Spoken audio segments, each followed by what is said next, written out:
નમસ્કાર, હું doctor રસીલા R Kanani આજે તમને જ્યોતિબેન થાનકી લિખિત વાર્તાનું રસપાન કરાવું છું. વાર્તાનું નામ છે ના, હું નોકરી નહીં કરું. આ વાર્તામાં મધુબહેનની નોકરી છોડવા અંગેની ગડમથલ રજૂ થઈ છે.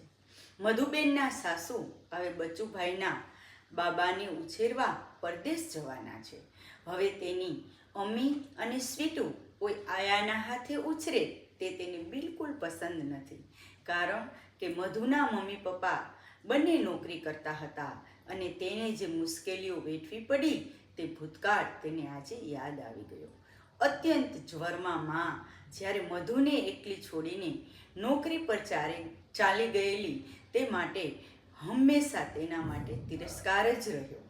વળી મધુને રામી, મૂંગી, નાથી વગેરેના ભરોસે પોતાના બાળકોને ઉછેરવા ન હતા, તો બીજી બાજુ મધુને તેના પ્રિન્સિપાલના શબ્દો યાદ આવતા હતા કે મધુબેન, આવી ઉચ્ચ પગારવાળી નોકરી મૂકીને પસ્તાશો.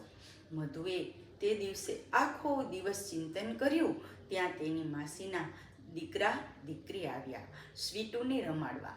એના મોઢેથી માતા પિતાની નોકરી પ્રત્યેના વલણો જોઈ મધુએ મનોમન નક્કી જ કરી લીધું અને પતિને પોતાનો નિર્ણય સંભળાવી દીધો.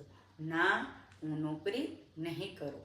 પતિ તો અત્યંત આનંદમાં આવી ગયો અને મધુને કહ્યું, તું ઘર સંભાળ, હું બમણું કમાઈ લઈશ. આ શબ્દો સાંભળી મધુના મોં પરથી સઘળો બોજો હટી ગયો. અસ્તુ.